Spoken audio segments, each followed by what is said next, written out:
Isang pinagpalang araw po muli ng Martes sa ating lahat.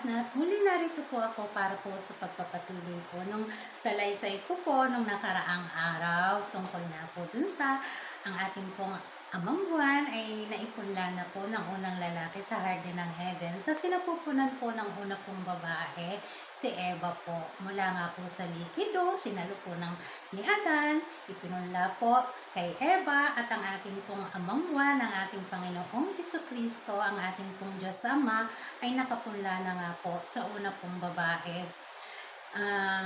Samantalang yun naman po yung lahat po ng grupo na nasa kalawakan ay gumawa na rin sila ng paraan na sa ibaba po ay magkaroon ng lugar kagaya po ng 5 mansanas. Yung iba po naging halaman, yung iba naging gulay. Kaya nga po madalas na sabihin na sa hardin po ng Eden, ang mga halaman, ang mga gulay ay mayroong kakayanang mag-usap-usap sa isa't isa.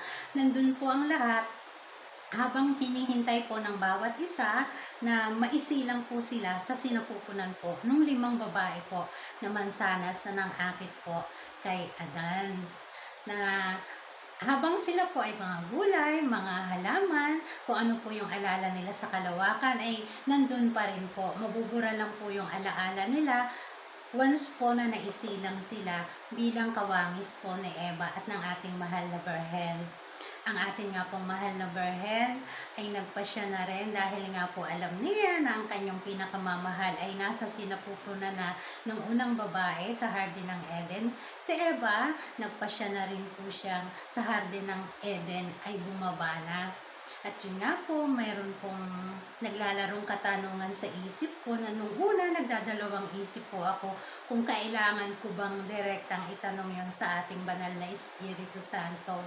Pero hindi naman po ako makakapaglihim sa kanya dahil kung ano po ang laman ng puso at isipan ko ay batid po niya ito.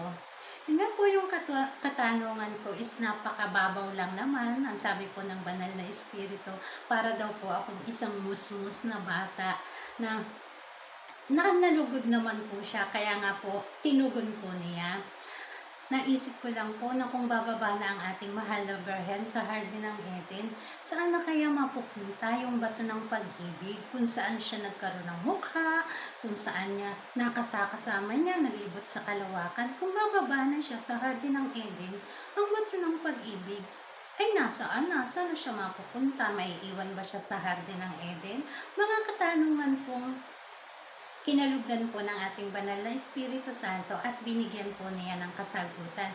Yun nga po ang sabi niya na ang ating daw pong mahal na Birhen, ang kaisa-isang babae, ang kaisa-isang kagaya natin na tao na sa una at pangalawang pagkakataon, may buhay po sa kalawakan na hindi po siya isinilang. Sa ikalawa po, bumaba po siya sa Hardin ng Eden na hindi rin po siya isinilang. At siya po ang kaisa-isa po na nung bumaba po,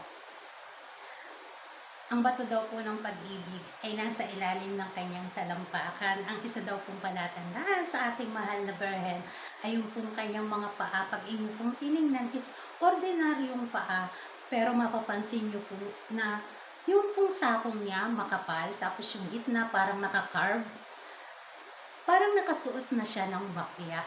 Kaya nga daw po ang ating mahal na Birhen ang kaisa-isang ang paa kahit minsan ay hindi po sumayad sa lupa.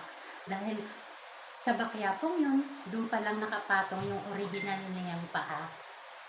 Makapal yung sakong, yun daw ang isa pong palatandaan ng ating mahal na Birhen. Kaya nga po mula nung mabatid ko po yun, kapag nakikita po ako ng isang babae, tinitingnan ko yung kanyang mga paa, kung mukha bang nakabakya siya. Mukhang paa, pero parang nakabakya yung disenyo po. Makapal sa sakong, nakakarve yung gitna.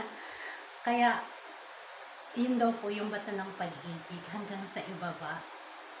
Nakasaklob sa mga paa ng ating mahal na Birhen.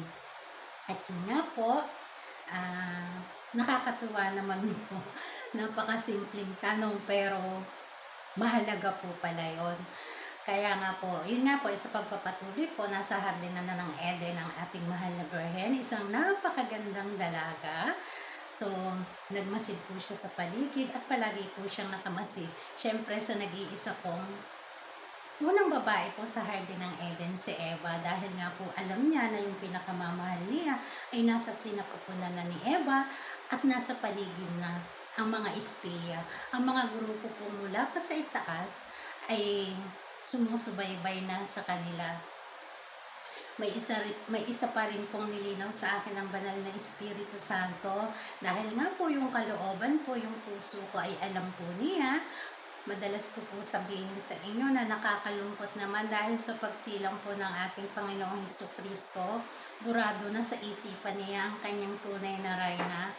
Ang sabi po sa akin ng banal na Espiritu Santo, wag daw po ako malungkot dahil kapag ikaw daw po yung tunay na hari, ano man daw po ang gawin ng mga peking reyna, ay hindi daw po sila magtatagumpay dahil ang tunay daw pong hari ay hindi magdideklara ng peking reyna. Kaya huwag daw po akong malungkot, bagamat alam ko naman po yung kasaysayan sa laman po ng banal na libro, bilang tao po na mayroong puso at damdamin, parang alam po na ating banal na Espiritu Santo na nalulungkot po ako. Pero yun nga po ang sabi niya, pinaalam niya po sa ating lahat na ang tunay pong hari kailanman ay hindi kayang linlangin ng lalo na po kung kampo ng kadiliman ang ating pong Panginoong Hesukristo. Bagamat sige, tamaan ka ng gayuma sa una, pero sa huli po, mananaig pa rin po yung pagiging totoong hari niya. At kailanman po yung mga maitim na balakin at hangarin ng may mga masasamang adhikain, kailanman po hindi magtatagumpay. At yun nga po, nasa ibaba na po ang lahat. Ang mga espiya, ang lahat po ng grupo, ang atin pong napakagandang mahal na Birhen, at isang napakagandang dalaga po, ang paligid-ligid at naglilibot na sa mahal na sa Hardin ng Eden at binabantayan na po. Binabantayan po niya ang babaeng nagdadalang tao sa Panginoong Hesukristo. Dahil maraming beses pong ang atin pong unang babae ay tutugisin po ng mga espiya na sa ibaba po ay meron na rin pong lugar. Pero kailanman po ay wala pong nagtagumpay.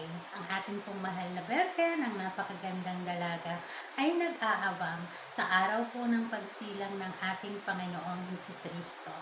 At wag po tayong malungkot, o hindi ako dapat malungkot, kung sa pagsilang man po ng ating Panginoong Hesukristo, ang kanya pong pinakamamahal na reyna ay burado sa isip niya. Dahil kailanman po, ang kampon po ng dilim ay hindi po magtatagumpay sa liwanag.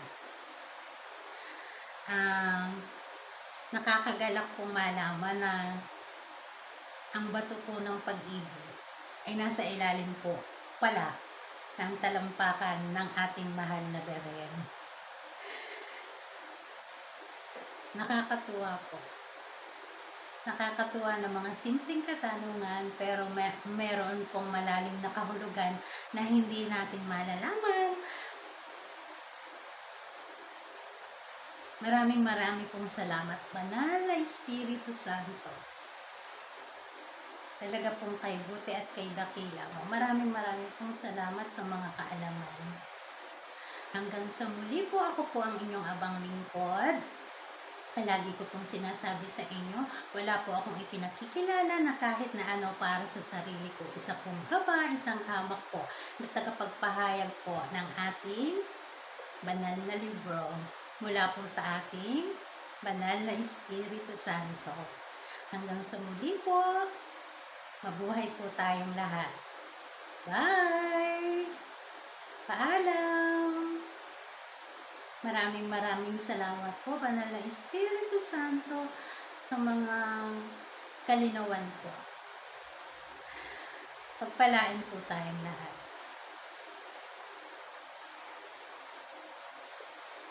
Bye! hanggang sa muli.